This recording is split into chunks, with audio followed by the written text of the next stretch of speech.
Assalamualaikum Ustaz. Waalaikumsalam warahmatullahi wabarakatuh. Jika saya safar maksudnya musafir, dari pagi dan tiba di lokasi 15 menit sebelum asar, apakah sebaiknya saya takdim atau nunggu asar? Asar 3.15. Sampai di lokasi jam 3. Langsung sholat zuhur atau nunggu asar? Langsung sholat zuhur, jamaah takdim. Kenapa nggak nunggu asar? Nggak tahu, malaikat maut rupanya udah sampai. Kau masih ada tanggungan sholat asar.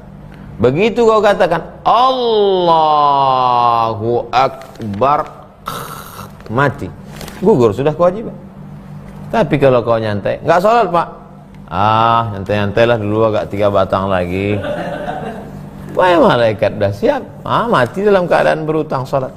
La kafarata laha illa dzalik. Tidak ada yang bisa menebus sholat itu kecuali sholat. Jadi langsung sholat asar jamak, langsung sholat zuhur jamak, qasar jamak takdim. Sholat zuhur dulu 2 rakaat, habis itu baru tarik asar. Udah tahu waktu pendeknya lah pula baca Yasin. 2. Bang Zul, Ustaz, bagaimana jika ada muslim yang mayatnya dibakar karena keluarganya tak tahu kalau dia sudah menjadi muslim? Itulah makanya kalau ditanya orang agama kau apa, jangan marah. Jangan tanya agamaku, ini masalah privasi. Terus nanti kalau kau mati mau gimana? Mau dibakar, mau digoreng? Kalau ada orang nanya agamamu, kau jangan tersinggung, jangan marah. Karena dalam Islam itu ada namanya fardu kifayah. Kalau tidak dilaksanakan fardu kifayah, berdosa satu muslim sedunia sekampung itu. Kalau sudah jelas kau katakan aku muslim di warung kopi, semua di situ bersaksi, aku muslim, maka begitu meninggal dimandikan, dikapankan, disolatkan, dikuburkan di pemakaman kaum muslimin. Itulah gunanya bersahadat di masjid ramai-ramai.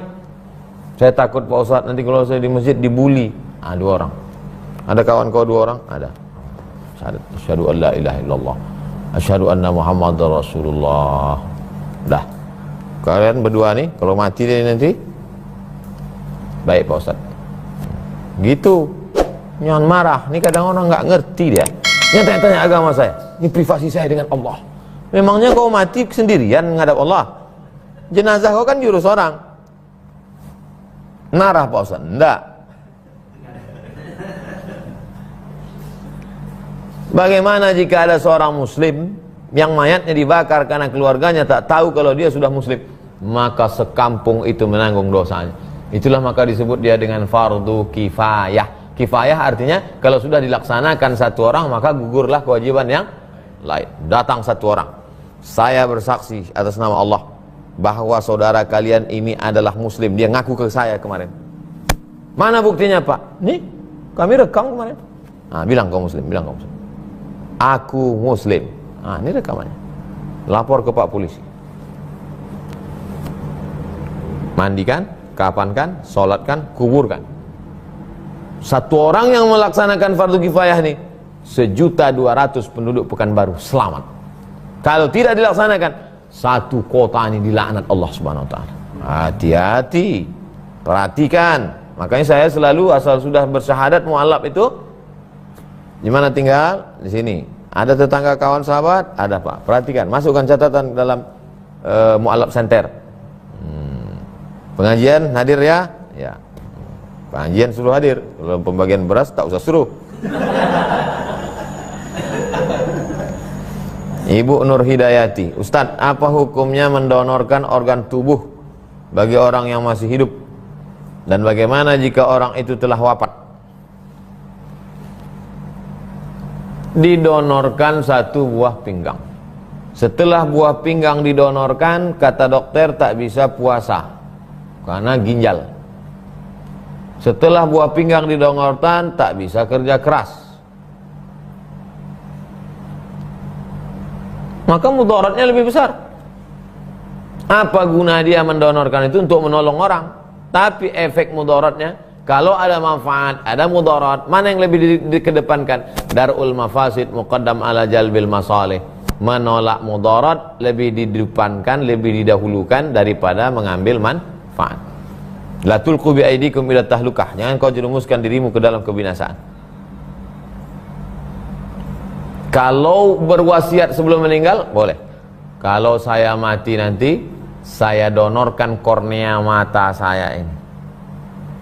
Kalau ada orang berwasiat, misal itu, saya bukan berwasiat, saya ngasih misal. Meninggal dia, datang dokter mata, mencongkel korneanya, dipindahkan kepada orang yang sakit, yang rusak matanya, maka boleh. Tapi dengan syarat donor, bukan jual. Kenapa tak boleh menjual buah pinggang, tangkai jantung, katup jantung, kornea mata? Kenapa tak boleh? Karena bukan punya kita. Lillahi ma fis samawati wa ma fil ard. Apa yang ada di langit, apa yang ada di bumi milik Allah. Ini bukan punya kita. Katup jantung, buah pinggang, kornea mata, ini punya Allah. Kenapa ada pada kita? Hak pakai. Pakailah sementara hidup. Udah mati, mana bisa pakai lagi? Begitu Bu Nur Hidayah. Pak Ilham, Ustadz, bagaimana cara melawan iman yang sedang menurun? Al-imanu yazid, iman bertambah. Wa yanqus, berkurang. Yazid bertambah bitta'at, dengan taat. Wa yanqus, berkurang bil maksiat. Jadi kalau iman turun, gimana cara melawannya? Tinggalkan maksiat, cari taat. Nah, tulis di baju kaos, tinggalkan maksiat, kejar taat. Tulis, bagus. Bagaimana cara melawan iman yang sedang turun? Tinggalkan maksiat, kejar taat. Tinggalkan maksiat, kejar taat. TMKT, community. Lah, mudah aja buat komunitas-komunitas. Buat komunitas-komunitas. Ya ayyuhalladzina amanu ittaqullah, takullah kamu kepada Allah, wa kunu ma'as sadiqin. Hendaklah kamu bersama orang-orang baik. Itu menunjukkan kita disuruh bersama komunitas. Komunitas hijabers, komunitas pemuda hijrah, komunitas dunia sementara akhirat selamanya. Komunitas, berkomunitas. Dan nanti kita masuk surga itu berkomunitas-komunitas. Yadkhuluna fi dinillahi afwaja. Masuk Islamnya berkomunitas-komunitas. Dan nanti pun masuk surga. Wasiqal ladzina taqaw rabbahum ilal jannati zumara. Mereka akan digiring masuk surga itu zumara, berkomunitas-komunitas. Bagus nih Pak Ustadz. Kalau gitu nama komunitas kami Zumaro lah. La ilaha illallah. Zumara, komunitas-komunitas. Komunitas kalian apa namanya? Afwaja. Diambil dari apa? Yadkhuluna fi dinillahi afwaja. Terus itulah Pak Ustadz, afwaja udah diambil, Zumara pun udah. Terus apa kalian? Fasabbih aja lah Pak Ustadz.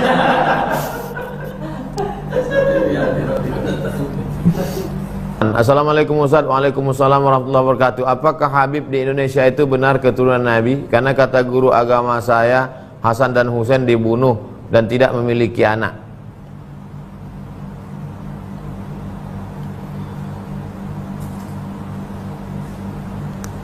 Imam Husain punya anak namanya Ali Zainal Abidin. Banyak anak-anak yang lain, tapi anak satu ini yang paling hebat ibadahnya. Imam Hasan pun punya anak cucu. Jadi Imam Hasan dan Husain punya anak cucu cicit. Imam Husain punya anak Imam Sayyidina Ali, Sayyidina Muhammad SAW punya anak Sayyidatuna Fatimah punya anak Sayyidina Husain punya anak Sayyidina Ali Zainal Abidin punya anak Muhammad Al-Baqir punya anak Ja'far Shadiq punya anak Ali Uraidi punya anak Muhammad Naqib punya anak Isa punya anak Ahmad punya anak Ahmad bin Isa Al-Muhajir punya anak cucu cicit. Kok Ustaz ingat? Seharinya udah berapa kali ulang dah itu ditanya orang. Kasih tahu guru antum. Ada dua kemungkinan. Boleh jadi guru antum tak tahu, boleh jadi dia tahu, antum salah dengar. Tapi sepakat semua ahli sejarah bahwa Imam Hasan, Sayyidina Hasan dan Sayyidina Husain punya anak. Pak Fakhrul Razi, Ustadz, apa hukumnya uang dari penjualan rokok? Karena menurut sebagian ulama rokok itu hukumnya haram. Kalau Pak Fakhrul Razi meyakini rokok itu haram, maka hasil jual rokok itu sama dengan hasil jual sabu-sabu. Tapi kalau Bapak meyakini rokok itu makruh, maka berarti hasil jual rokok itu sama dengan hasil jual kerupuk jengkol. Saya ulang sekali lagi. Kalau Bapak meyakini rokok itu haram, maka hasil jual rokok sama dengan hasil sabu-sabu. Tapi kalau Bapak meyakini rokok itu makruh, maka hasil jual rokok itu sama dengan hasil jengkol. Betul Pak Ustadz? Sama lah itu. 3. Abu Hairani, Ustadz, apa benar orang yang sudah meninggal tiap malam Jumat selalu hadir depan rumah untuk mengharap kiriman amal dan keluarganya? Ayat Quran tak ada, hadis tak ada, ijtihad kalangan ulama ada, mengatakan bahwa ruh itu kembali. Kalau ibu yakini pendapat ulama, tak salah. Tapi sampai ibu letakkan ayam goreng, ayam panggang lengkap dengan soto, pas ditanya orang, mama, kenapa kau letakkan sajian depan malam Jumat? Ya kan semua arwah pada pulang. Nah, itu tidak dilakukan oleh para ulama. Kalau ada orang yang menolak karena tak ada dalam Al-Quran, tak ada dalam hadis Nabi. Pak Farhan, Ustadz, apakah betul bahwasanya akidah Ibnu Sina sesat seperti yang dikritik oleh Imam Al-Ghazali? Sebelum akhir hayat meninggal dia bertobat. Baca biografinya lengkap-lengkap. Dia memang pernah. Lalu kemudian sebelum meninggal dunia dia bertobat, banyak menangis, banyak sholat malam, membaca Quran, meninggal. Dan kita disuruh melihat orang akhir. Al-umuru bi khawatimiha. Kehidupan orang itu dilihat akhirnya. Walaupun awalnya dia pemabuk, peminum khamar, tapi yang dilihat adalah happy endingnya, akhirnya. Terakhir Pak Al-Fatih, Ustadz, kalau saya benci kepada sifat manusia karena lalai sholat dan suka main game, apakah benar saya itu berdosa? Kita boleh benci perbuatannya, tapi tak boleh benci orangnya, karena perbuatannya berakhir, orangnya tidak. Contohnya, Nabi pernah benci kepada Abu Sufyan, karena Abu Sufyan yang memerangi Nabi, membawakan pasukan perang dari kota Makkah menuju kota Madinah, menghantam, mengobrak-abrik kota Makkah, kota Madinah. Tapi ketika Abu Sufyan masuk Islam, apa kata Nabi? Man dakhala baita Abi Sufyan fahuwa amin. Siapa yang masuk ke rumah Abu Sufyan, aman, tak diganggu. Nabi tak benci pada Abu Sufyan. Nabi tak benci pada Hindun. Padahal Hindun itulah yang merobek jantung Hamzah. Dikunyahnya jantung Hamzah. Tak ada Nabi waktu Hindun masuk Islam, ya Rasulullah, aku masuk Islam, pergi kau sana, kau yang sudah membunuh pamanku dulu kan. Oleh sebab itu kita hanya benci perbuatannya. Setelah perbuatannya berakhir, kita sayang kepada orangnya, karena orang itu adalah hamba Allah Subhanahu wa ta'ala. Ustadz, apa benar Rasulullah SAW itu makan dikunyah sampai 33 kali, dan apa ada hadisnya Pak Ustadz tentang makanan dikunyah sekian puluh kali adalah sama seperti al-ma'idatu baitu kullida. Al-ma'idatu baitu kullida, lambung adalah obat segala macam, lambung adalah sarang segala macam penyakit. Lalu kemudian sekarang kita tonton TV. Kita tonton TV, cerita orang tentang sebab segala penyakit adalah berasal dari makanan. Padahal itu adalah hadis yang masyhur, tapi bukan hadis. Sudah ditulis itu oleh para ulama zaman dulu. Di antaranya adalah kalimat-kalimat populer di kalangan ahli hikmah atau para pakar kesehatan. Saking populernya dinisbatkan kepada Nabi, padahal bukan hadis Nabi, tapi kalimat itu baik. Tentang masalah mengunyah banyak-banyak, mengunyah banyak-banyak itu baik. Apa manfaat banyak-banyak mengunyah? Bukan maksudnya sering-sering makan, bukan itu maksudnya. Kalau kita makan itu dikunyah dia sampai halus, gunanya apa? Yang pertama untuk mengeringankan beban usus. Bagus lagi kalau di blender dulu. Masukkan semua Nah, jadi yang pertama adalah untuk meringankan beban usus, karena kalau kasar-kasar dia masuk, beban usus nih berat. Yang kedua, kalau orang mengunyahnya banyak, itu sugesti bagi dia, dia sudah kenyang. Orang kalau mengunyahnya banyak, orang kalau mau diet, salah satunya caranya adalah mengunyah banyak-banyak supaya tersugesti bahwa dia sudah kenyang. Nah, jadi orang sekarang kadang enggak, masuk kiri kanan gol.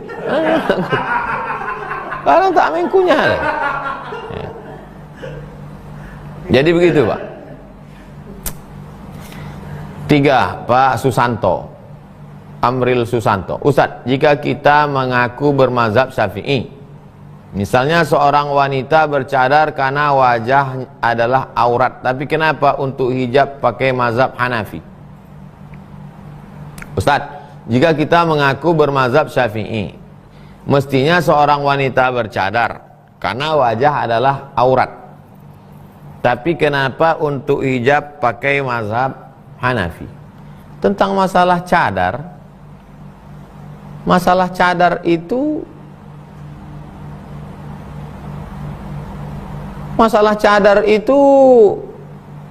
ulama tidak pindah mazhab. Orang bercadar tidak pindah mazhab.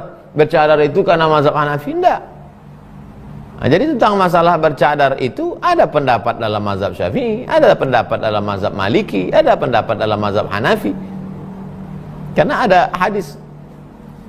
Mayoritasnya berijtihad itu ketika tidak ditemukan dalam Quran, tak ada dalam hadis, baru mereka berijtihad. Atau ada dalil yang, ada pun tentang masalah bercadar, banyak sekali hadis-hadis yang menjelaskan tentang cadar. Istri-istri Nabi SAW bercadar. Kalangan perempuan di zaman salaf itu bercadar. Tapi yang ikhtilaf itu adalah hukum wajib atau anjuran. Yang satu mengatakan cadar itu wajib, yang satu mengatakan cadar itu sifatnya anjuran. Oleh sebab itu kalau ada orang bercadar, maka dia tidak pindah mazhab, karena ada dalam hadis. Ustadz, ibu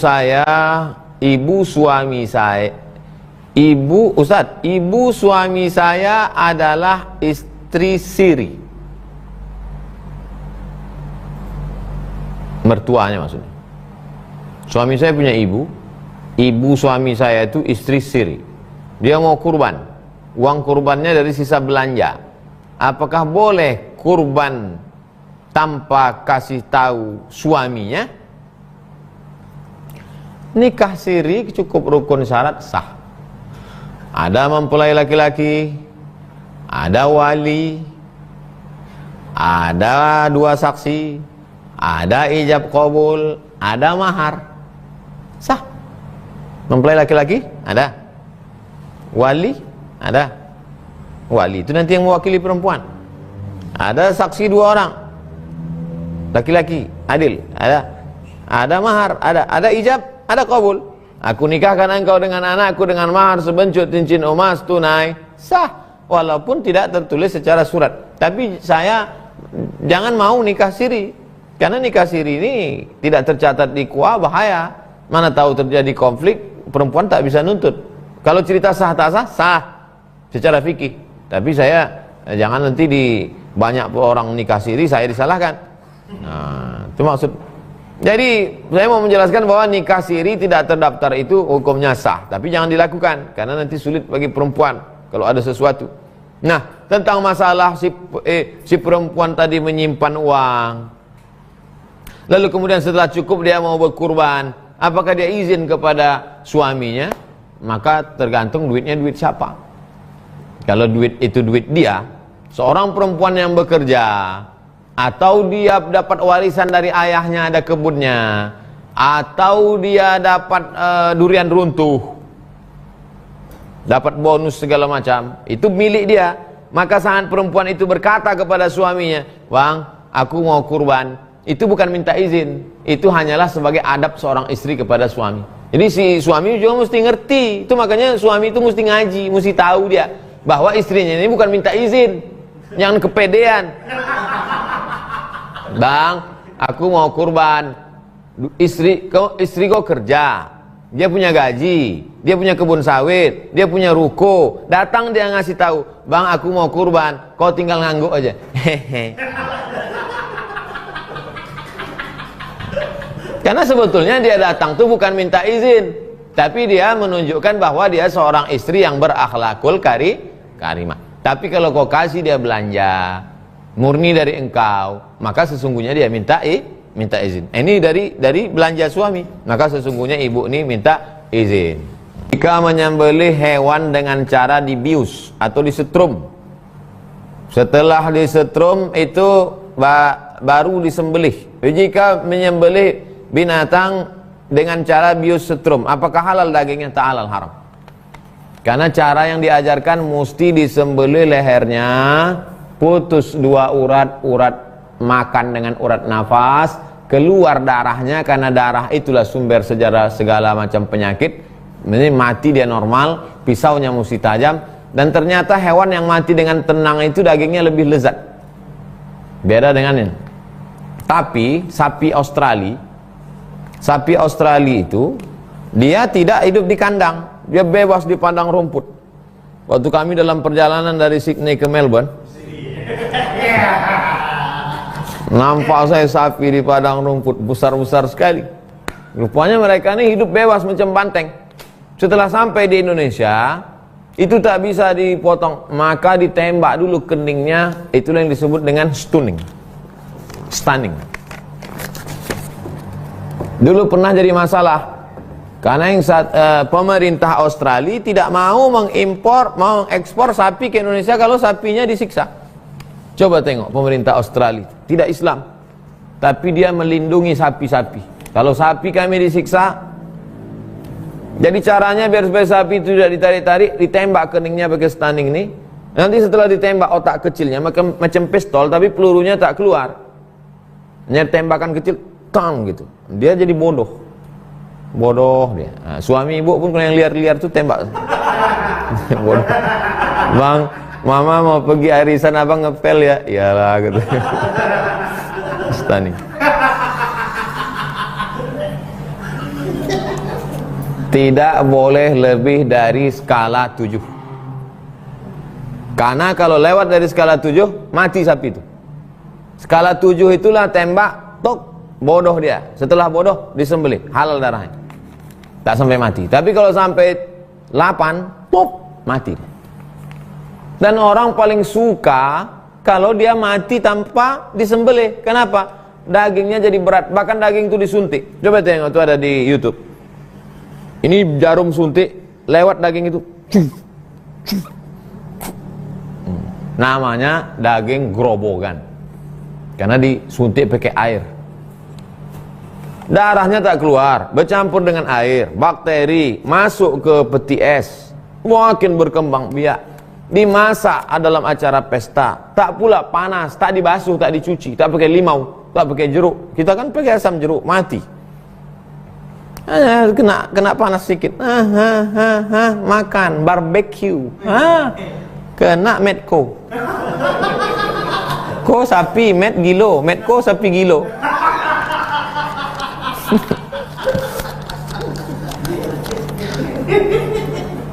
Hukum pelihara ayam tetangga. Ayam tapi ayam tetangga. Ayam tetangga tidurnya di tempat kita. Ayam tetangga tidur tempat kita, makan tempat kita, sampai punya anak di kandang. Apakah sama dengan hukum ikan laut? Oh, tak bisa. Ikan laut itu tak ada pemiliknya. Ikan laut itu miliknya Allah Subhanahu wa taala. Kecuali kalau aturan negara, maka kalau sampai kapal orang Thailand kemari, datang Bu Susi, tenggelamkan gitu Bu Susi. Itu aturan negara. Tapi hukum ikan tuh halal semua. Ikan di laut, ikan di kolam orang tak bisa. Tak bisa kau tangkap ikan kolam orang pas ditanya, kenapa kau tangkap ikan ini? Lillahi ma fis samawati wa ma fil ard. Semua yang ada di langit, semua yang di bumi milik Allah. Tak bisa. Oleh sebab itu dulu saya pernah diundang ceramah di salah satu kampung di Riau.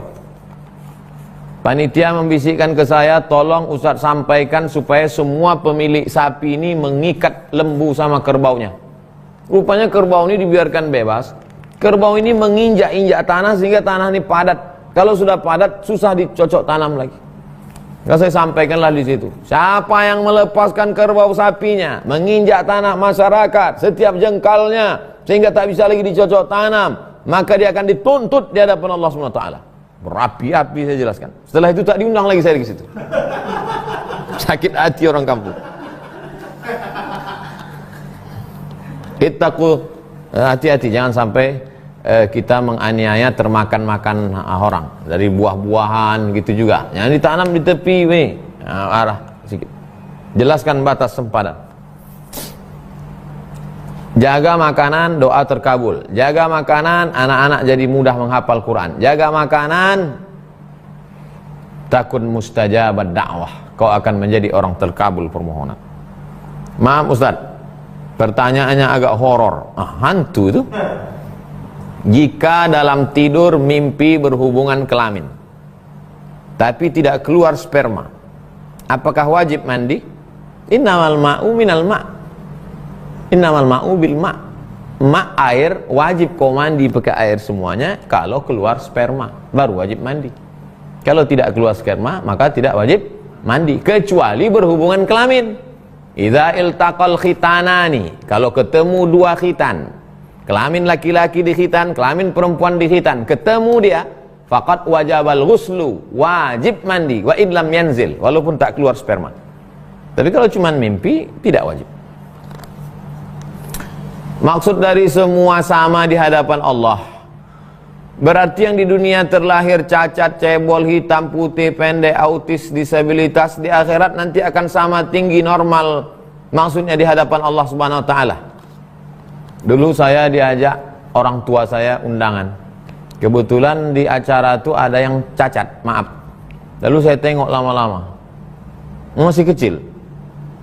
Pas ditarik sama orang tua saya, kata dia, kalau nampak orang cacat, jangan kau tengok lama-lama, jangan kau pandang biji matanya. Mereka itu tamu Allah, mereka itu lebih mulia dari kita. 4 itu saya ingat. Jangan kau tengok lama-lama, jangan kau pandang matanya, mereka itu tamu Allah, mereka itu lebih mulia dari kita.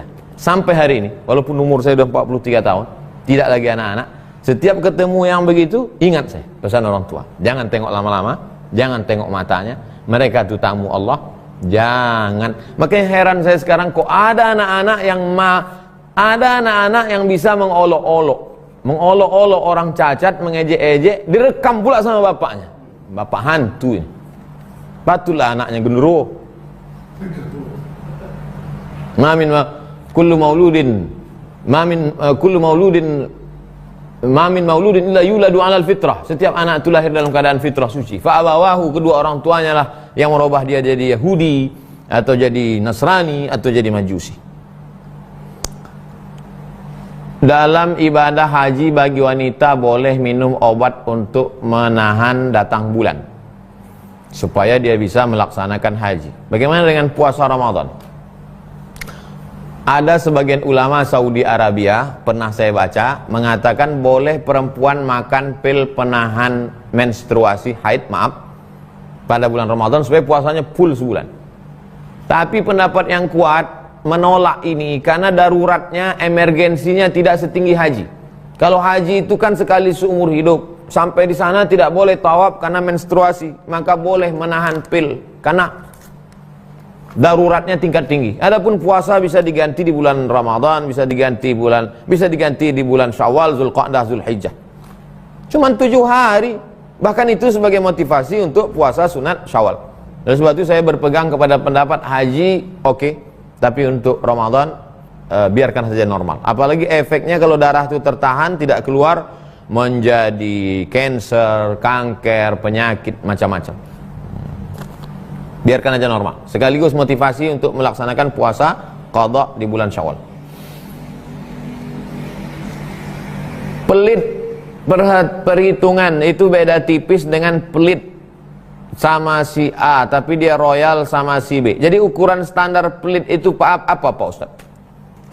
Kalau kita pergi bertiga makan di rumah makan, saya hanya hitung, mbak, kami bertiga nih makan ikan salai, gulai daun ubi, berapa semua? Sama teh es 75.000 Pak.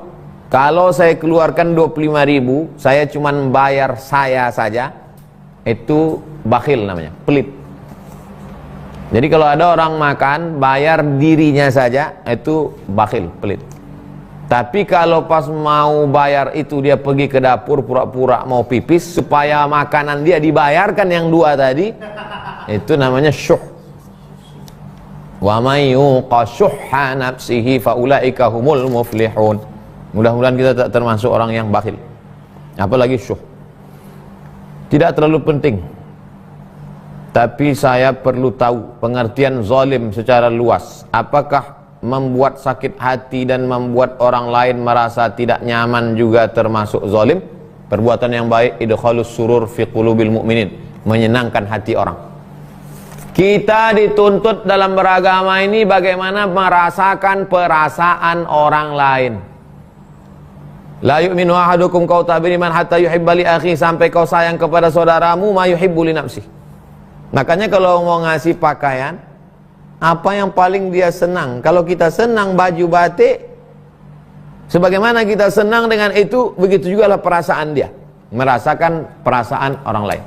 Yang dituntut dari umat ini pandai merasa, pandai-pandai merasa. Yang banyak sekarang merasa pandai. Nauzubillah. Sudah minta maaf, tapi masih menyimpan kebohongan dari maaf tersebut. Tapi niat hati berbohong untuk kebenaran dan perubahan yang baik, Pak Ustadz.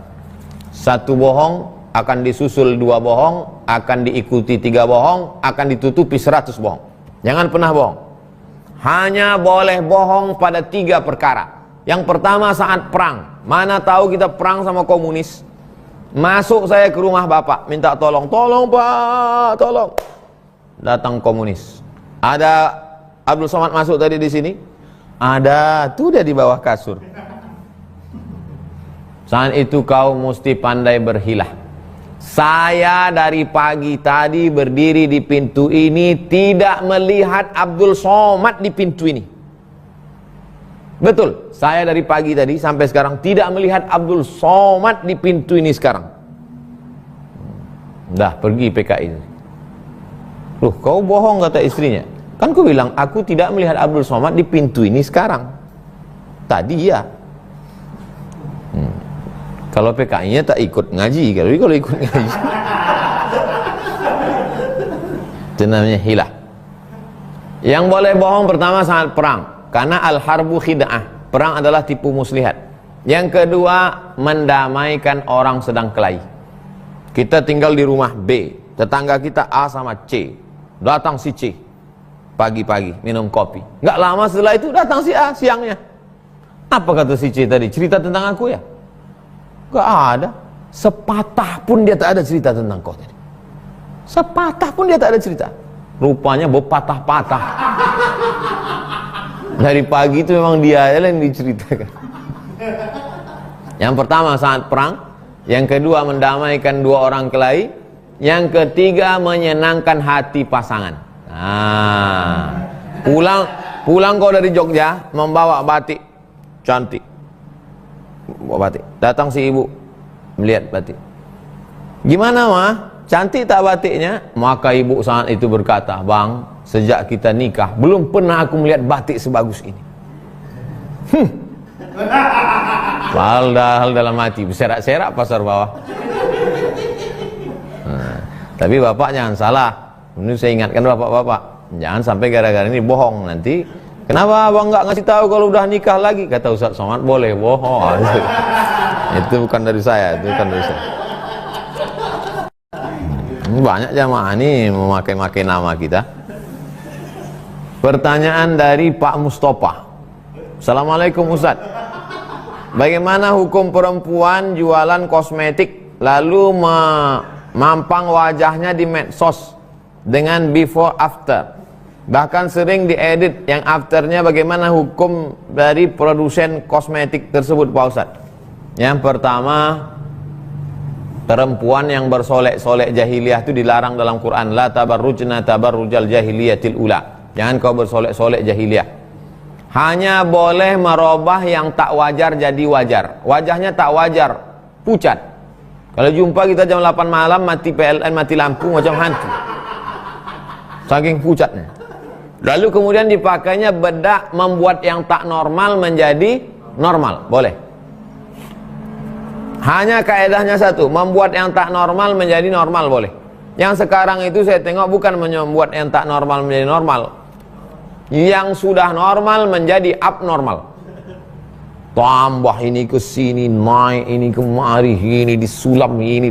Itu dah tak betul lagi. Lalu kemudian foto diedit pula lagi. Itu tak betul. Na'udzubillah. Yang biasa-biasa sajalah. Engkau cantik bukan karena bedakmu, kau cantik bukan karena lipstikmu, tapi cantik karena wudukmu dan tahajudmu dan baca Quranmu. Namanya inner beauty. Kecantikan dari dalam. Ustaz, dulu saya pernah ikut silat. Lanjutkan. Silatnya pakai media zikir dan bisa bergerak sendiri. Apa boleh itu Pak Ustaz? Karena zikirnya mengajarkan kebaikan, sholat, berbakti kepada orang tua. Ini namanya silat pakai jin. Jadi dipanggil jin itu untuk masuk ke dalam badan.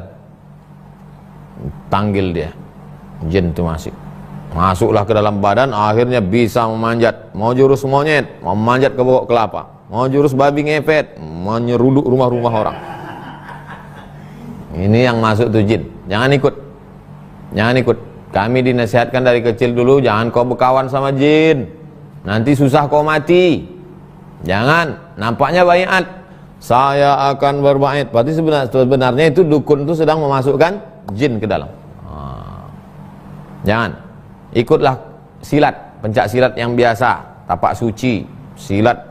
Ikutlah karate. Bagus. Taekwondo, aikido, jujitsu, isuzu. Itu mobil.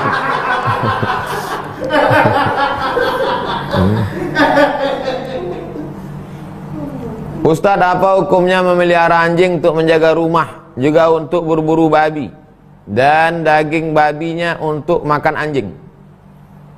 Mani qatana kalban, siapa yang memelihara anjing bukan untuk menjaga kebun, membuka kebun nun di tengah bukit. Kalau tidak ada anjing situ, habis diseruduk babi. Ditinggalkanlah anjing di situ. Boleh. Tapi untuk saat ini di kota aman, tentram, klaster, ada security, ada satpam, ada polisi, memelihara anjing, cari-cari alasan. Saya pernah masuk ke kampung Talang, ada bapak itu melihara anjing. Untuk apa nih Pak? Anjing ini untuk jaga babi Pak Ustadz. Karena kalau tak disediakan anjing sini, masuk babi menyeruduk nih. Nah, itu ya masuk akal, memang nampak saya. Kalau untuk memelihara kebun atau untuk berburu, berburu pun anjingnya sudah dilatih. Ketika anjing itu dikatakan stop, berhenti dia. Tapi kalau dikatakan stop, tetap digigitnya. Ketika dikatakan stop, dia sedang memburu merpati nih. Nampak merpati diterkamnya. Tup. Pas dibilang stop, terus dikunyahnya. Maka haram merpati yang diterkamnya itu dimakan. Karena dia belum terdidik. Syaratnya cuma dua, menjaga kebun dan berburu. Berburu babi untuk makan anjing,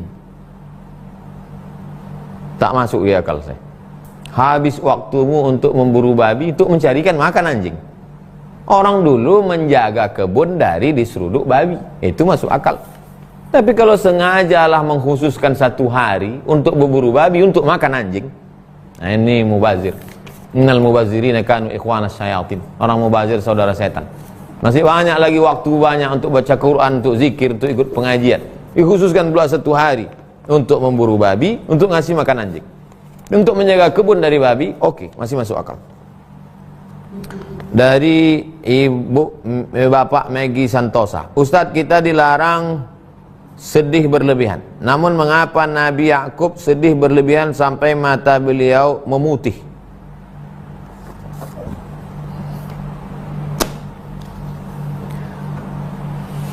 Sedih itu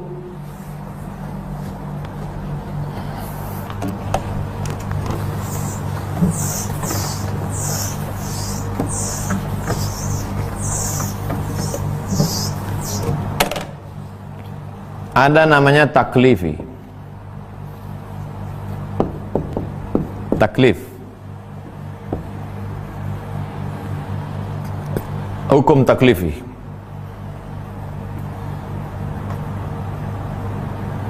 Ada namanya al-hukmut taklifi, hukum taklifi. Halal, haram, makruh, mubah. Itu dia pada amal al-ikhtiyari. Al-amal al-ikhtiyari. Hukum taklifi itu dia pada amal yang sifatnya ikhtiyari, bisa memilih. Sedih itu bisa milih enggak? Contohnya bisa milih gini, ini air zam-zam, ini air tua. Saat itu kita bisa milih enggak? Air zam-zam, air tua, bisa milih enggak? Bisa.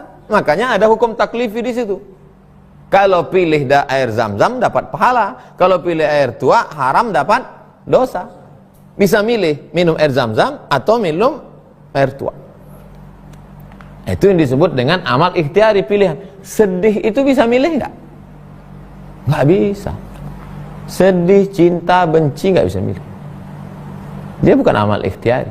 Makanya kalau ada orang mencinta, itu tidak haram. Wah, bahaya Pak Ustadz nih. Kalau ada anak SMP, Ustadz saya jatuh cinta sama dia, itu bukan amal ikhtiari. Itu bukan amal pilihan. Cinta itu pemberian dari Tuhan. Itu tidak dosa. Tapi ketika kau datang mendekati dia, ngajak makan bakso berduaan, itu baru haram. Nah, jadi tolong bedakan antara cinta di hati dengan action. Nah, jangan dipotong video nih. Sedih bukan ikhtiari. Kucing kita mati aja kita sedih, apalagi anak sedih. Lalu yang tidak boleh itu apa? Karena sedih memukul-mukul pipi, menarik-narik rambut, menyobek-nyobek baju, apalagi sampai melarikan HP kawan. Nah, itu. Jadi tolong bedakan bahwa Nabi Yakub sedih, maka itu bukan pilihan. Dia sedih. Pulanglah anak-anaknya mengatakan, saudara kami Yusuf sudah dimakan terkam serigala. Ini bajunya ya. Bidaming kadib, datang mereka membawa baju dengan darah palsu. Baju meleleh air mata Yakub saking sedihnya sampai tak dapat melihat. Tapi Allah sebetulnya mau menunjukkan saat matanya menangis sampai tak bisa melihat itu karena baju, dan matanya bisa melek lagi juga karena baju. Apa kata Yusuf? Idhabu biqamisi hadza, tolong bawakan bajuku ini kepada ayahku Yakub. Nanti setelah ini ya'ti basira, dia akan datang bisa melihat. Begitu datang baju Yusuf dicium oleh Yakub, apa kata dia? Inni la ajidu riha Yusuf, aku mencium bau Yusuf. Orang tua itu saking sayangnya ke anaknya, bau anak itu pun bisa dicium. Begitu sampai baju Yusuf, terbuka biji matanya. Baju menyebabkan pandangan itu hilang, baju itu juga yang menyebabkan pandangan itu kembali. Nah, jadi mesti dipahami, yang tidak boleh itu adalah actionnya. Adapun rasanya di dalam tak bisa. Benci, marah, rindu, cinta, sayang, sedih adalah pemberian Allah, bukan pilihan. Terakhir, Pak Ardiansyah, Ustadz, bagaimana hukumnya orang telah masuk Islam tapi tak mau menjalankan syariat Islam?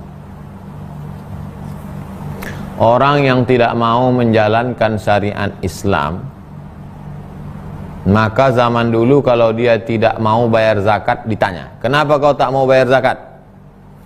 Saya tak mau bayar zakat karena menurut saya tidak relevan dengan zaman. 3 hari kau kasih waktu, 3 hari kau tak mau bayar zakat, pancung kepala, karena sudah kafir. Tapi kalau dia katakan saya tak mau bayar zakat ini karena itu ngeles, tapi saya tetap yakin zakat itu rukun Islam, maka dia fasik.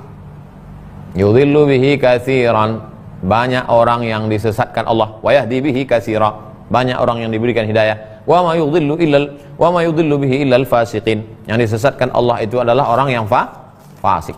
Kalau dia tidak menjalankan syariat Islam karena menolak ajaran Islam, kafir. Kalau dia tidak menjalankan syariat Islam karena malas, maka dia fasik. Maka dia mesti dikasih nasihat. Kalau ada ulil amri yang seperti bisa diterapkan syariat Islam seperti di Aceh, dijatuhi namanya hukum ta'zir. Bukan hukum hudud, bukan hukum qisas. Hukum hudud dan qisas disebutkan secara teks dalam Quran dan Sunnah. Sedangkan ta'zir adalah musyawarah ulil amri, seperti hukum orang kena razia pacaran, pakai celana sempit, ditangkap sama polisi WH, wilayah Hisbah, dijatuhi hukuman. Itu namanya hukuman ta'zir, memberikan efek jera. Keluarga dari istri saya tinggal di rumah saya, tapi tidak sholat, padahal sudah dinasehati. Bagaimana sikap saya, Pak Ustaz? Panggil keluarga dari istri, walinya, ayahnya, atuknya kalau masih hidup, abang ayahnya, adik ayahnya, abang dia, adik dia. Duduk wali-wali ini, lalu omongkan, aku di rumah ini kepala rumah tangga, dan menurut ajaran Islam, beda antara orang kafir dengan orang Islam adalah tarkus salat. As-salatu imaduddin. Aku juga mengajarkan ke anakku, ke istriku di rumah ini sholat, Pak. Jadi tolonglah keluarga kalian ini, kalau aku nanti yang ngomong tersinggung kalian, maka aku panggillah kalian. Berani tidak ngomong gitu? Kalau tak berani, potong video ini, sampaikan ke dia. Saya yakin kalian berani mengomong gitu, cuman menghadapi istri ini takut. Nggak apa-apa, jangan didiamkan. Karena kalau kita segan, kenapa suami tidak ngomong ke keluarga ini? Karena takut. Pas pembahasan kita subuh, takut. Nanti kalau aku ngomong ke dia, biniku tersinggung, mertuaku tersinggung. Apalagi rumah itu dari mertua pula. Jadi pesan Ustadz Johar dulu waktu saya belum nikah, Ustadz Johar Arifin orang Kuntu almarhum, Allah maghfirlah warham. Kata dia, kalau bisa bebini itu jangan sampai tak dirasanya asin air yang kita kasih itu. Dalam nasihat dia itu dia tuliskan. Apa maksudnya?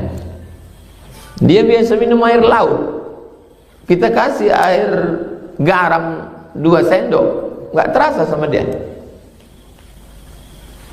Jangan bebini terlalu kaya sehingga uang jajan dia dikasih ayahnya 10 juta, antum kasih dia sebulan 1 juta, tak asin lagi duit itu.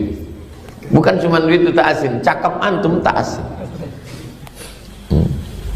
Tapi kalau memang sudah takdir, gimana lah. Nah, jadi kalau bisa antum di rumah itu berkuasa. Bagaimana cara laki-laki berkuasa? Ya dijaga haibah. Istri ke antum itu bukan khauf. Nah kalau khauf, ansiti dia nanti. Istri ke antum itu adalah haibah. Antum punya wibawa. Nah, seandainya lah anak saya ada perempuan yang mau sama dia, perempuan kaya, yang satu lagi biasa aja, tapi dengan ini dia didengar cakapnya, saya nikah dengan orang biasa aja. Kenapa begitu? Karena psikologis. Itu makanya mazhab Syafi'i itu sangat halus. Mazhab Syafi'i ada namanya kufu, selepa. Karena dikhawatirkan laki-laki nanti tak ada wibawa dia, tak ada lagi hormat perempuan itu ke dia. Jadi masalahnya tadi, panggil wali-wali dia itu, omongkan supaya keluarga kalian yang tak sembahyang nih, kalian tolonglah bapak, ayah, atuk, abang, adik, abang ayah, adik ayah, kalian berenam lah nasihati dia. Kalau aku menasihati nanti keluar tai hijau dia ini. Mohon doanya semoga kelak saya bisa menjadi hakim yang bijaksana. Masuk fakultas hukum, S1 hukum, SH, S2 hukum, MH, S3 hukum. Habis itu nanti ada seleksi calon hakim. Berapa usia ideal menikah menurut Pak Ustadz? Yang menyebut ideal itu kan orang, nggak ada dalam Quran umur sekian. Inna khaira man ista'jartal qawiyul amin. Tak ada disebut umur. Yang disebut itu sifat.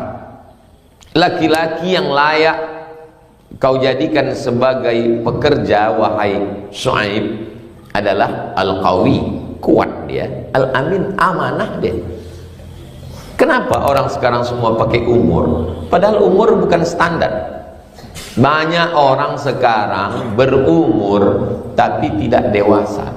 Anak-anak terjebak di tubuh orang tua. Makanya orang menyebutnya kekanak-kanak. Macam mana anak kau? Kekanak-kanakan. Itu umurnya cukup, akalnya kurang. Kurang akal.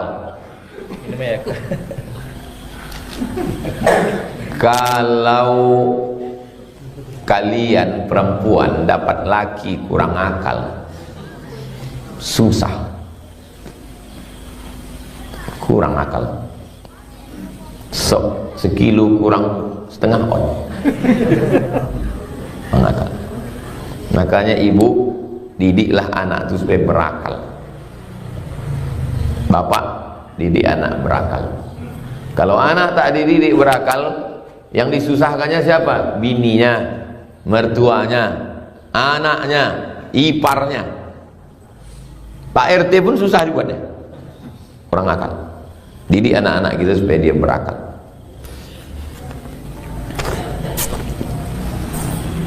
Bolehkah seorang suami mengasuh anak sedangkan istri bekerja?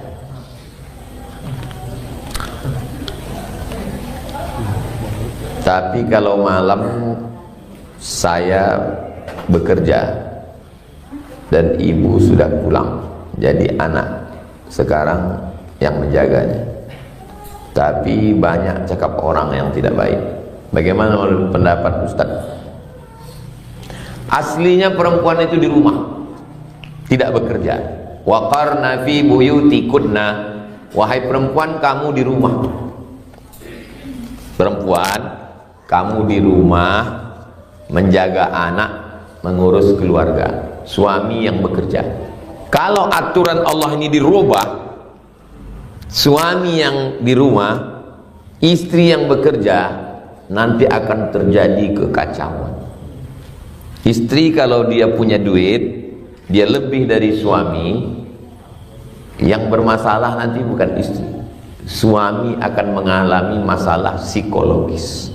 Dia kehilangan kepercayaan diri. Kan banyak tuh meme-meme. Ini istrinya, ini selingkuhannya. Kan banyak meme kan? Bininya macam bidadari, selingkuhannya macam mak lampir. Kok bisa orang jatuh cinta ke selingkuhannya? Banyak orang tak paham. Tapi orang yang mengerti dia paham. Kenapa dia tak bersahwat menengok istrinya padahal cantik? Karena dia kehilangan kepercayaan diri. Laki-laki ini mesti punya power. Laki-laki ini punya superior. Laki-laki ini di rumah dia mesti ada kuasa. Kalau dia tak ada kuasa, dia kehilangan kepercayaan diri. Kena psikologisnya. Aslinya perempuan itu di rumah, suami bekerja. Tapi, ini tapi, jangan dipotong jawaban saya. Mana tahu, malang tak dapat ditolak, untung tak dapat diraih. Istri PNS. Kemudian suami karena satu dan lain hal belum ada dapat kerja. Dulu pernah punya perusahaan. Sekarang begini. Maka kalian bermusyawarah dengan baik. Suami sama istri duduk kalian berdua. Kau istri, pergilah kau masuk kantor. Adapun dari pagi sampai kau pulang, biarlah aku menjaga anak ini. Tapi istri juga mesti tahu diri. Nanti kalau pulang, jaga anak itu, bilang ke suami itu, aku sebetulnya bang, karena takdir Allah saja aku ini PNS masuk kantor. Karena takdir Allah saja aku ini jadi pegawai. Nanti sampai masanya kau dapat kerja, kaulah kepala rumah tangga. Walaupun yang dapat gaji bulanan aku duit, tapi sebetulnya duit ini dari Allah Ta'ala. Besarkan hati dia, besarkan jiwa. Kalau tidak nanti jangan mentang-mentang istri kerja, suami tak kerja. Jadi cuci, pel lantai, anak mandikan, ganti pempes, buat ganteng. Hilang kepercayaan diri. Yang pertama, dia bisa berselingkuh karena dia bernafsu menengok orang lain. Ke istrinya dia kehilangan karena tak punya kepercayaan diri. Yang kedua, bisa-bisa dia mati cepat karena dia terus memendam perasaan, emosinya terganggu, bahagia, sedih, takut, cemas, terkejut, mati dia. Makanya angka kematian laki-laki lebih tinggi dari perempuan. Karena kalau perempuan dia bisa dikeluarkannya dengan cakap. Kalau laki-laki tak bisa. Laki-laki ini diam habis itu mati. Iya. Laki-laki ini tak bisa diungkapkannya dengan cakap. Maka ibu kalau punya anak laki-laki, banyak orang mengatakan mudah jaga anak laki-laki. Oh enggak. Laki-laki ini emosionalnya komplit. Kalau perempuan bisa dilepaskannya dengan belanja. Itu kenapa perempuan itu kalau ke pasar dia lama berputar. Kalau dia bercakap, karena dia bisa. Kalau laki-laki enggak. Laki-laki ke pasar beli apa? Beli ayam pulang. Dia tak pandai membelok-belok, otaknya itu lurus saja. Kalau perempuan dia bisa berekspresi. Dipencetnya sein kanan, habis itu dia belok kiri.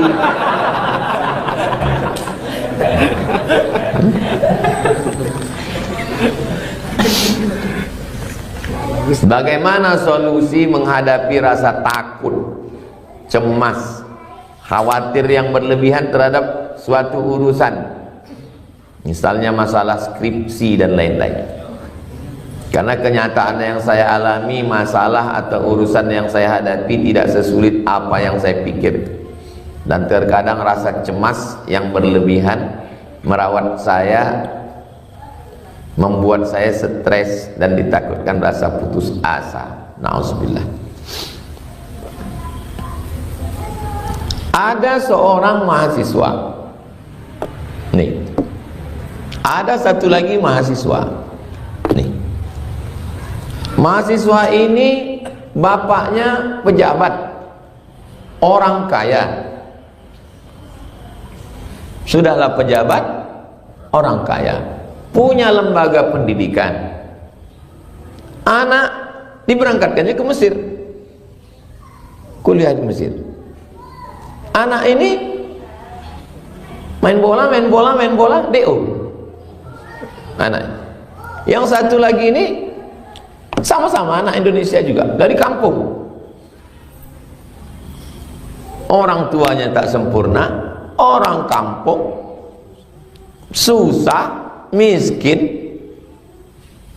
Ayahnya tak ada jabatan, ayahnya bukan orang kaya. Dia bawaannya takut terus, takut tak lulus, takut DO, takut. Akhirnya di kuliah S1, S2, S3 sampai profesor. Selesai. Anak ini tak kemana-mana, hilang. Memanage rasa takut. Saya sampai sekarang saya takut. Tapi takut itu tidak membuat saya stres, depresi. Jadi sebetulnya rasa takut itu kalau di manage, dijaga, dipelihara dengan baik, diarahkan, dia menjadi potensi yang luar biasa. Tapi kalau dibiarkan, dia merusak. Nah, Islam datang tidak menghilangkan rasa takut, tapi memanage rasa takut. Antum mesti takut tak lulus skripsi, akhirnya tulis skripsi. Takut. Saya termasuk orang yang takut. Takut saya tak selesai S2. Tulis. Takut tak selesai S3. Tulis. Jadi antum manage rasa takut. Gimana caranya? Aku kalau tidak selesai kuliah, berarti aku nanti meminta ke orang. Payah menteorikannya, gimana ya? Payah menteorikannya. Saya hidup ini tak pakai teori, saya jalani aja langsung. Karena kalau berteori, masukkan kaki Anda mengapung di atas air, cobalah. Payah menteori, macam campak kan ke Sungai Siak tu. Insya Allah. Jadi berteori-teori hidup ni payah. Aku kalau tak lulus aku S1 ini, berarti aku tak bisa S2. Kalau aku tidak lulus S2, berarti aku tidak S3. Kalau aku tidak doktor, berarti aku tak bisa jadi dosen. Kalau aku tak dosen, apa yang ku harap? Emakku, ayahku susah, takkan aku minta-minta. Berarti orang sepele sama aku.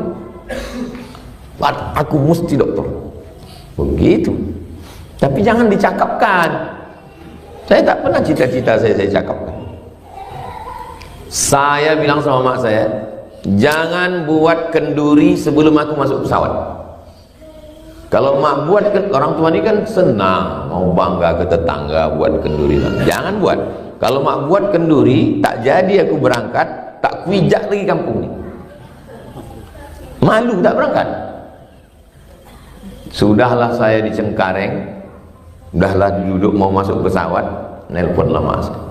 Ini tetangga udah datang semua, boleh kami membaca Yasin? Buatlah pulang.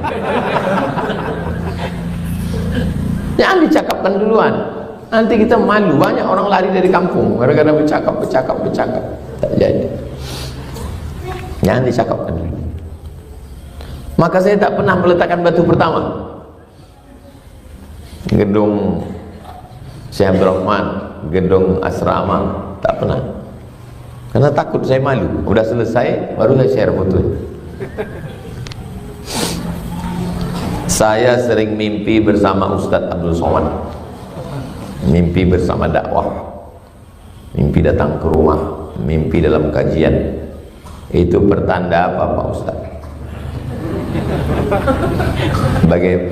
Bagaimana cara kita bahwa mimpi kita itu dari Allah dan mimpi itu dari setan? Mimpi itu ada 3. Yang pertama, ilham dari Allah, dikirim melalui malaikat. Yang kedua, waswasah, bisikan setan.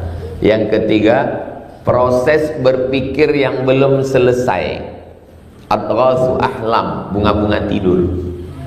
Misalnya siang itu pengen makan anggur, nampak anggur tak jadi dibeli, malam tuh mimpi makan anggur. Makanya kalau nampak anak gadis jangan ditengok lama-lama, mau dia termimpi. Kalau lajang tak apa-apa, awak udah berbini. Jadi mimpi ada 3. Nah, mimpi berjumpa ulama itu, kata Ibnu Sirin itu yang menulis tafsir ahlam, tafsir mimpi. Kalau mimpi berjumpa ulama, berarti kita satu manhaj dengan ulama. Saya mimpi masuk ke masjid. Di dalam masjid itu saya tengok Habib, cucu penulis Simtud Durar, Habib Anis, yang pemilik sanad Simtud Durar Solo, Habib Anis. Dan saya tengok Habib Anis. Habis itu saya tanya ke Habib Fulan, apa maknanya? Berarti antum semanhaj sama dia, pencinta ahli bait. Berarti Allah menyuruh antum menyebarkan maulid. Oh, semanhaj. Berarti kalau antum mimpi jumpa ana, berarti antum manhaj ahlul bid'ah.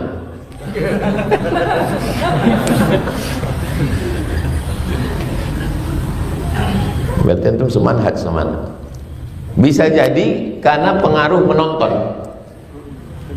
Nonton YouTube pagi, petang, siang, malam, itu terpengaruh. Makanya di antara orang-orang yang jumpa sama Nabi itu, kalau ditanya-tanya apa bacaan dia, Asy-Syama'il al-Muhammadiyah. Karena baca sifat Nabi, baju Nabi, sendal Nabi, wajah Nabi. Bacanya terus masuk ke dalam pikiran. Al-Azkar dengan Ustaz Zul Ikrami, Riyadus Shalihin. Cari Ustaz minta satu, baca Syama'il Muhammadiyah Imam Tirmidzi. Nah, jadi itu termasuk mimpi yang dari setan. Yang mana? Ketakutan, mimpi dikejar hantu, mimpi itu dari setan. Maka malam itu kita baca ta'awuz, tiup sebelah kiri, a'udzubillahi samil alim minasyaitonir rajim, bismillahirrahmanirrahim, la yadurru, tiup sebelah. Tolong jelaskan bagaimana kriteria sholat jamak takdim dan jamak takhir. Syaratnya, kalau menurut fikih Islam Sulaiman Rashid, 82 km. 82. Kalau Al-Fiqhul Islami wa Adillatuh 88, sekian, 89. Payah ngingat 89, 90 Wali Songo. 90. Itu syaratnya dulu. Lalu kemudian perjalanan itu tidak maksiat. Ini rencana mau main judi nih Pak Ustadz. Nggak bisa ya, perjalanannya perjalanan ibadah. Lalu kemudian antum berangkat dari Rimbo Panjang, dari rumah jam 11, jam 12.15 azan zuhur. Allahu Akbar, Allahu Akbar. Rencana mau pergi ke Duri 120 kilo. Sudah bisa, karena lewat 90. Di rumah antum sholat zuhur jamak takdim, asar antum tarik ke zuhur, belum bisa. Kenapa belum bisa? Karena masih di rumah, belum safar. Syaratnya mesti setelah safar. Lalu antum pun keluar dari Rimbo Panjang, lewat Sur Al-Balad, Sur batas kota. Keluar dari Rimbo Panjang, di masjid depan Riau Pos antum sholat zuhur 2 rakaat, habis itu asar 2 rakaat, jamak qasar, jamak takdim. Kok sudah bisa Pak Ustaz? Karena sudah lewat batas kota. Jadi antum jangan mengaku orang Pekanbaru. Tinggal di mana? Rimbo Panjang. Saya kalau ditanya orang tinggal di mana? Rimbo Panjang, kan Pekanbaru. Pertama, jaraknya 82 atau pakai 89. Yang kedua, sudah safar. Jangan masih di rumah udah di kosong. Yang ketiga, sudah lewat Sur Al-Balad. Zaman dulu kota itu ada, Madinah itu dulu ada sur, ada tembok. Sudah keluar, bukan masih di dalam. Dah, antum mau ke Duri, antum sholat di luar batas, sampai di Duri urusan, lalu kemudian masuk azan maghrib, antum sholat maghrib 3 rakaat, isya 2 rakaat. Jamak qasar, jamak takdim. Berapa hari? 4 hari 4 malam. Berangkat hari ini hari Rabu, hari Kamis, hari Jumat, hari Sabtu, hari Ahad. Masuk hari Ahad, hari yang keempat, tak dihitung hari keberangkatan. Setelah lewat dari itu, antum menjadi muqim. Manusia ini 3. Pertama, musafir. Kedua, muqim. Ketiga, mustautin. Adik-adik mahasiswa, mustautin kampung. Di sini dia musafir. Di sini dia muqim. Mesti muqim, tinggal muqim. Nanti setelah tamat bekerja ditempatkan di dinas sosial Kabupaten Bengkalis, menetap di situ. Sudah mustautin, menetap. 3 mukim, musafir, mustautin. Apa amalan orang yang membenci kita? Apa amalan orang yang membenci kita itu supaya jadi baik? Jadi baik ke kita.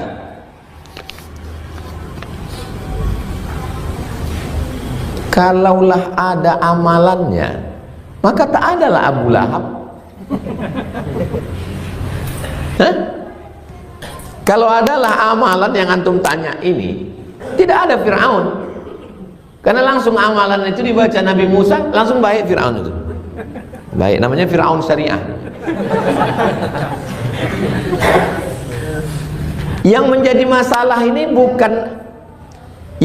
masalah ini bukan orang itu, antum bermasalah. Karena antum ingin semua orang baik.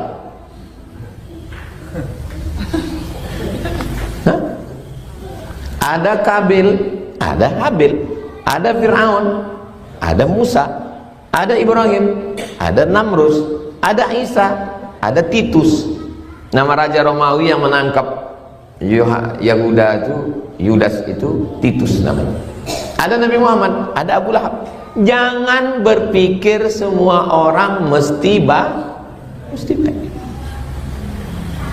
Inilah pokok masalah. Dia mau semua orang baik, semua orang baik sama kita, nggak bisa. Yang penting kita buat baik. Adapun orang, kalau saya pikirkan, udah lama saya mati. Kalau saya pikir lagi semua buzzer yang mengejek-ejek saya itu, tak pernah saya pikirkan itu. Terus doanya Pak Ustaz, doa saya, Allahumma hdi qaumi fa innahum la ya'lamun. Berilah mereka hidayah ya Allah. Dan tak pernah saya ungkit-ungkit, ya Allah, kok enggak dapat juga mereka. Itu urusan Allah Ta'ala. Jangan pernah berpikir bahwa semua orang menjadi baik. Kita hanya buat baik, cakap baik, niat baik, doa baik. Orang baik tak baik, itu urusan Allah. Innama anta munzir. Kau hanya pemberi peringatan. Lasta alaihim bimusaitir. Kita tidak bisa paksa orang. Kalau antum belum punya haters, kalau belum ada orang yang benci sama antum, berarti antum belum berhasil. Belum berhasil. Nabi Muhammad SAW dibenci oleh Abu Jahal, Abu Lahab, Abu Sufyan, orang munafik, orang Yahudi. Mana ada orang tak dibenci? Jadi antum, kalau sudah ada orang yang benci antum, berarti itu sudah agak-agak berhasil. Kertas terakhir. Mak saya hari ini bertambah umurnya. Saya sangat bersyukur. Saya ingin sekali orang tua saya didoakan Ustadz dan jamaah sekalian. Ibu saya Amna Sari Hasibuan binti Ali Asman. Semua ibu-ibu kita kalau masih hidup dipanjangkan Allah umurnya, disehatkan. Yang sudah meninggal dunia diampunkan segala dosanya, dilapangkan kuburnya, dimasukkan ke dalam surga bersama Nabi Muhammad sallallahu alaihi wasallam. Ala hazihi niyah al-Fatihah. Pertanyaan pertama Pak M. Edwin. Assalamualaikum Ustaz. Waalaikumsalam warahmatullahi wabarakatuh. Bagaimana dengan tamu yang rutin tiap minggu ke rumah? Apakah tetap diberikan makan setiap datang? Kan udah jelas tadi. Saya baca balik ya. Itulah bahayanya kalau pulsa itu sikit, jadi macet-macet dia.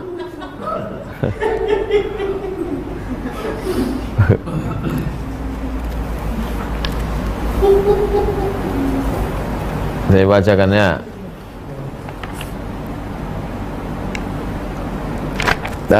Pak Edwin, bagaimana kalau dia setiap minggu datang ke rumah? Apakah tetap diberi makan setiap datang?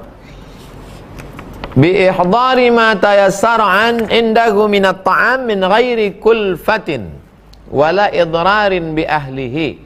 Kalau mampu mengasih makan, kasih tanpa memberatkan dan tidak memudaratkan. Kalau bapak merasa berat, tak usah kasih makan. Kasih makan ringan, kasih snack. Snack itu makan ringan, bukan ular. Kasih snack. Ular. Kalau saya Pak M. Edwin, kalau saya kalau pas jam makan kasih makan. Misalnya zuhur kan bisa kita agak-agak itu jam 12 misalnya sampai jam 1, atau nampak muka itu kalau agak-agak sayu itu belum makan. Zaman dulu susah masak, zaman sekarang tinggal beli rumah makan, pesan, bisa pula telepon antar rumah makan, makan. Kalau kita mampu Pak Edwin, kalau tak mampu tak usah. Tapi kalau kita lihatlah cerita dalam hadis itu Pak Edwin, bagaimana orang zaman Nabi itu bisa makanan anaknya dimasak istrinya, lalu kemudian dimatikan pula lampu pura-pura makan, itu kan luar biasa itu. Makanya kalau kita buat rumah itu niatnya supaya datang tamu. Kalau buat rumah niatnya supaya datang tamu, silaturahim. Ini buat rumah gemboknya sampai 3, hilang pula kuncinya. Gimana orang mau masuk? Tembok setinggi-tinggi, pintu 3 lapis, tembok setinggi jauh memandang, anjing 3 ekor. Jarang pulang ke rumah, lupa anjing itu tuan rumah.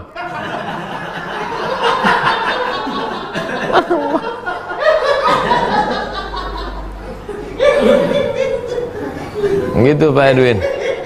Mudah-mudahan kita semua diberikan Allah kelapangan hati. Kadang bapak nih baik nerima tamu, bininya pula, siapa tuh bang? Suruh balik.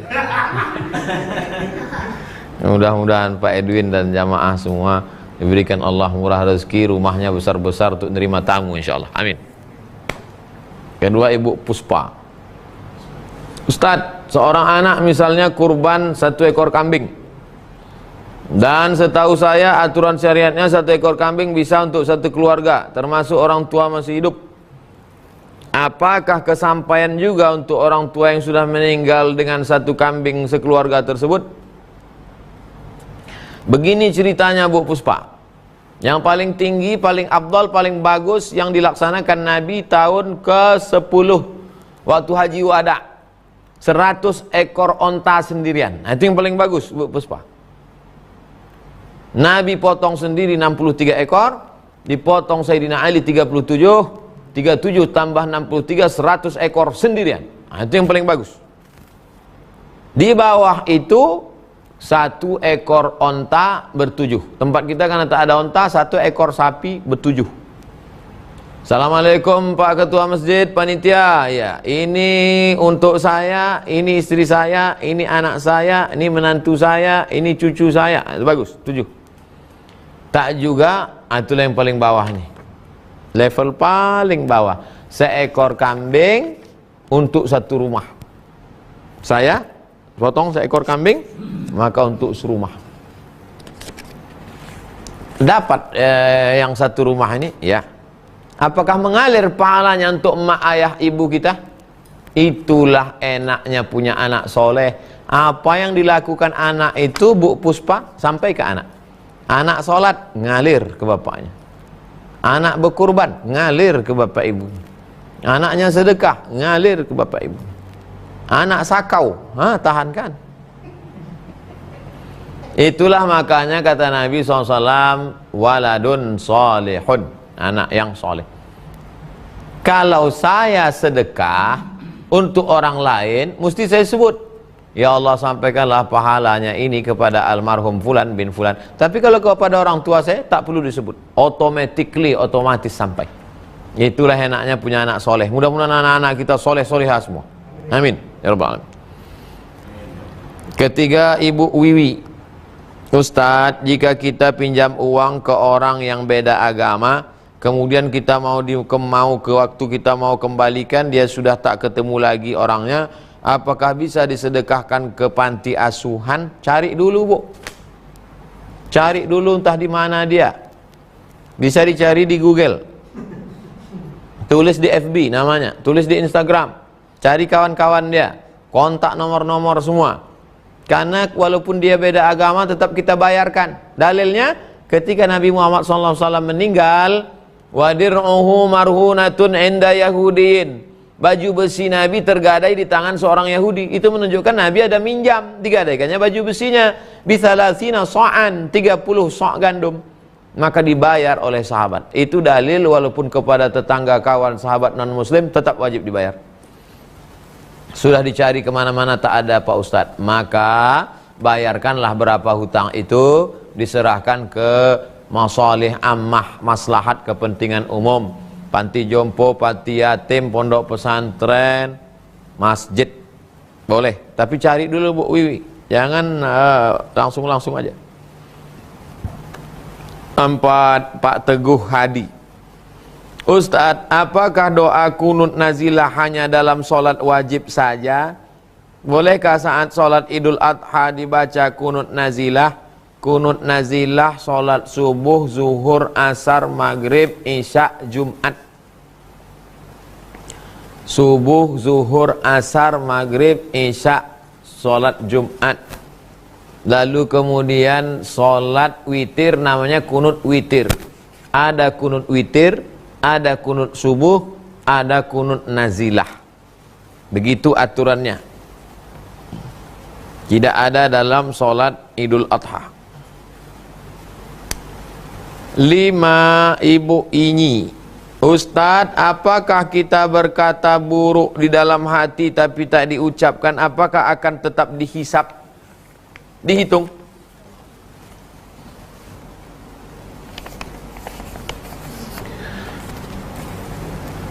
Wa in tubdu ma fi anfusikum aw tukhfuhu yuhasibkum bihillah. Apa yang ada dalam hatimu, baik kau simpan dalam hati ataupun kau nyatakan, tetap akan dihisap, dihitung. Tuh ayat tuh Bu, itu ayat itu Bu ini, ujung surat Al-Baqarah. Wa in tubdu ma fi anfusikum, kalau kau nyatakan, kau simpan apa yang ada dalam hatimu, yuhasibukum bihillah, maka tetap akan dihisap oleh Allah, dihitung. Datanglah sahabat melapor, ya Rasulullah, kalau begitu tak sanggup kami hidup. Mana sanggup kita, semua yang terlintas di hati dihitung.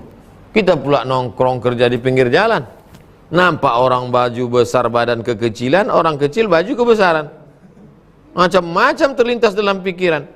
Nah, macam pakai kelambu kawan nih. Dihitung itu semua, matilah kita. Datanglah sahabat mengadu, melapor ke Nabi, ya Rasulullah, kalau begitulah beratnya tak sanggup kami ya Rasulullah. Turun ayat, la yukallifullahu nafsan illa wus'aha. Allah tidak menghitung kecuali sesuai kemampuan orang. Jadi kalau dia hanya sekedar terlintas sekali, tidak dihitung selama tak dicakapkan. Makanya kalau terlintas sekali, astagfirullah. Kenapa abang istighfar tadi? Usah kau tanya-tanya, nanti dihitung malah.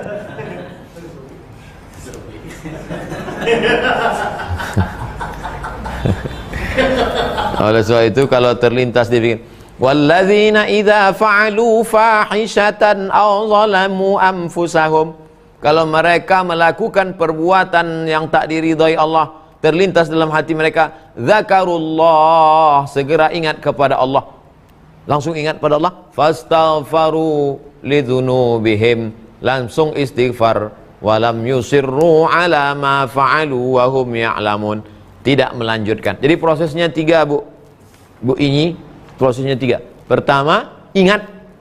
Setelah ingat, istighfar. Setelah istighfar, stop. Sekarang banyak yang ingat tapi tidak istighfar, banyak yang istighfar tapi tidak stop. Ada orang ingat tapi dilanjutkan juga. Ada yang ingat dan istighfar, astagfirullah, aku kalau nengok ibu itu entah macam hantu tengok. Yang bagus itu adalah ingat, istighfar, walam yusirru ala ma fa'alu wa hum ya'lamun, tidak melanjutkan. Pak nuzul, nuzul artinya turun. Jadi Pak nuzul ini turun aja. Assalamualaikum Ustaz, bagaimana kalau ada yang berpendapat marah sebaiknya diungkapkan daripada dipendam akan jadi penyakit? Itulah yang kita kaji tadi Pak Nuzul. Kalau marah itu dipendam, disimpan, menggumpal dia dalam jantung, menjadi kuning, pucat. Jadi kalau gitu bagusnya marah? Bukan. Jadi hilang dia. Tidak bergejolak keluar, tidak mendidih, dan tidak menggumpal ke dalam. Hilang dia. Dengan apa dia hilang? Dengan pertolongan Allah. Ini yang mau kita kaji. Kalau cuma ngaji lama-lama, cuma nyuruh marah, untuk apa? Bisa marah itu hilang. Saya lama dalam perjalanan hidup ini, udah tua juga lah, walaupun belum berapa tua kali. Bisa tuh kadang-kadang. Bisa kita tak ada marah kita. Malah kasihan kita. Dikerjain orang kita, kasihan kita.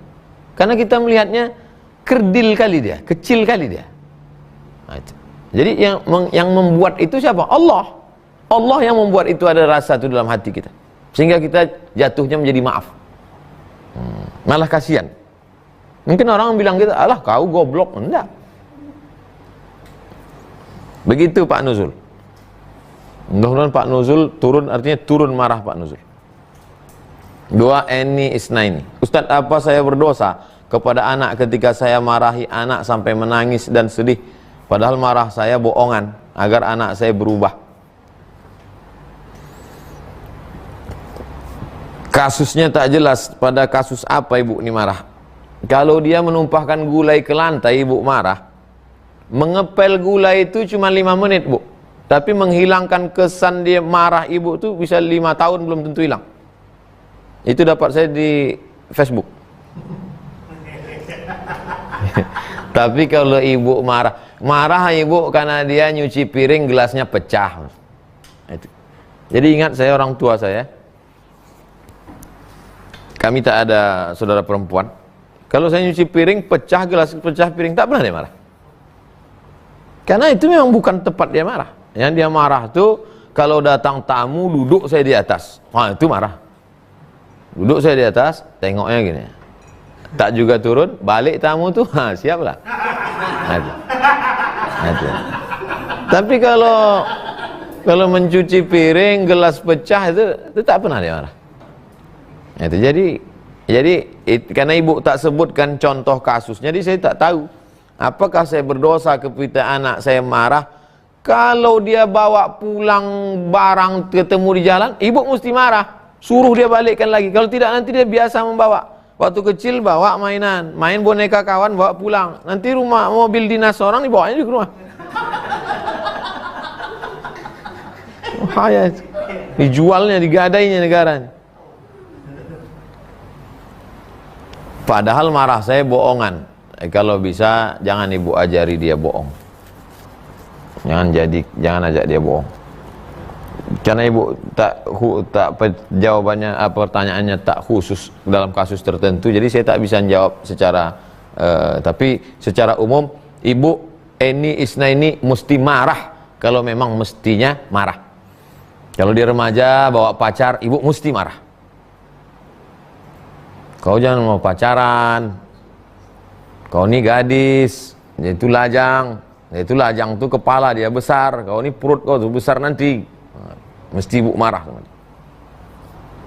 3, Nur Hidayati. Ustadz, bolehkah memutus sholat jika orang tua sedang memanggil? Kalau sholat sunat ya. Nur, berhentilah.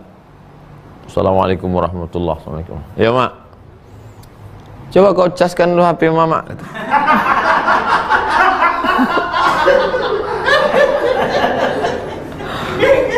Apa nyawa ini? Pikir tadi entah apa kali.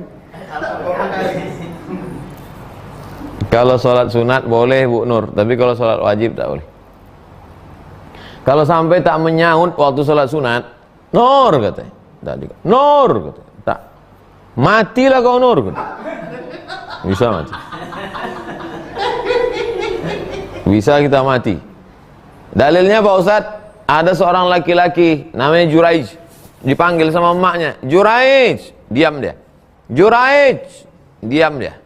Karena dia sedang ibadah waktu itu. Juraij, diam dia.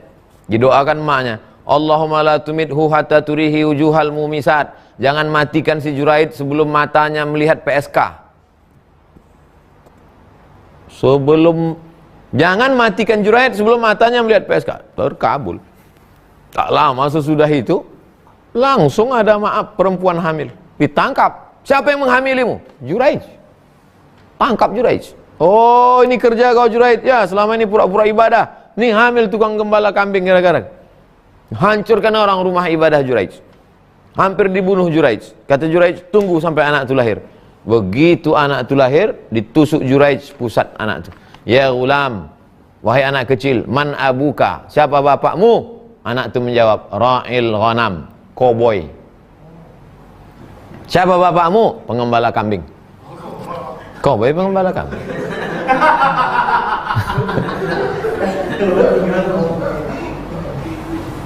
Dicium mereka kaki Juraij, dibangunkan mereka tempat ibadah Juraij dari emas.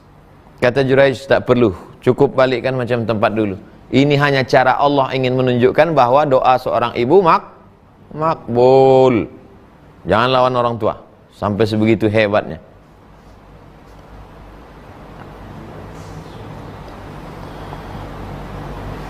Ibu Ferawati, Ustadz, jika seorang marah sampai menyumpahi orang lain mati, setahun kemudian yang disumpahi itu mati, apakah orang itu berdosa? Bagaimana menebus dosa itu? Dia mati itu karena ajalnya sudah sampai. Lan tamuta nafsun, orang tidak akan mati qabla an tastakmila rizqaha wa ajalaha. Orang tak akan mati sebelum ajalnya sampai, sebelum rezekinya penuh. Jadi kalau ada orang mati, itu karena rezekinya sudah penuh dan ajalnya sudah sampai. Kita ini ibarat truk, asal sudah penuh, jalan. Sama macam bis. Panam.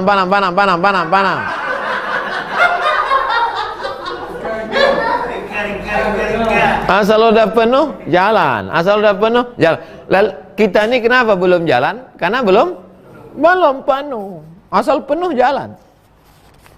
Hanya saja menyumpahi orang ini tak boleh. Ya Rasulullah, tolonglah kau laknat si fulan itu ya Rasulullah. Kata Nabi, inni lam ub'ats la'anan. Aku tak diutus Allah untuk melaknat.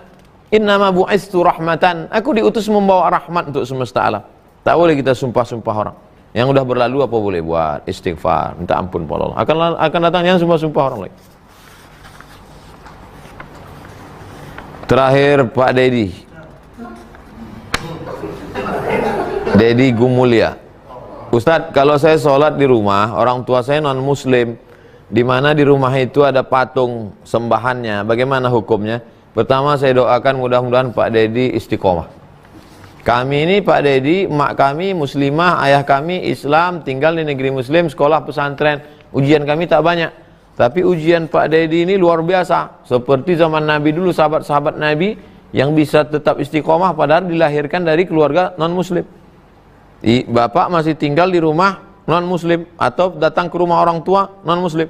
Pertama, istiqomah. Yang kedua, jangan lawan orang tua.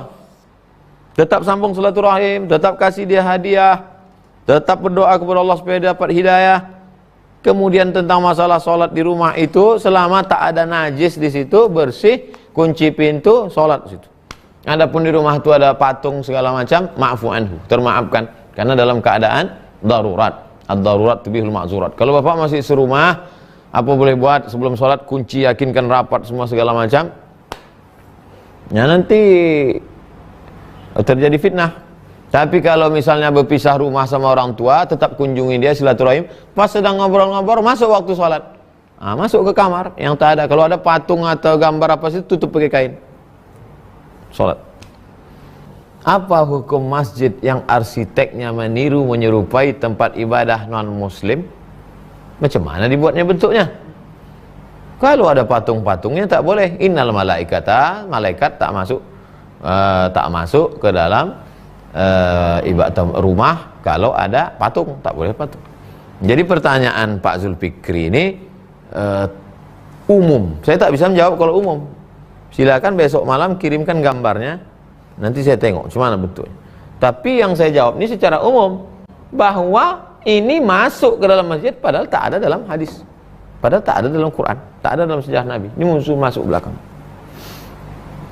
Kemudian banyak warna, warna tak ada.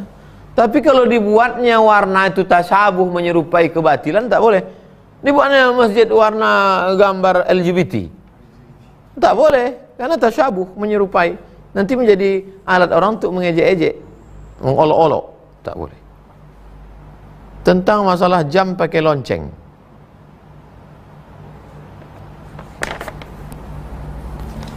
disertasi saya tentang Syekh Hasyim Asy'ari wajuhuduhu fi nasri sunnah, kontribusi Syekh Hasyim Asy'ari tentang penyebaran sunnah di Indonesia. Ada buku beliau namanya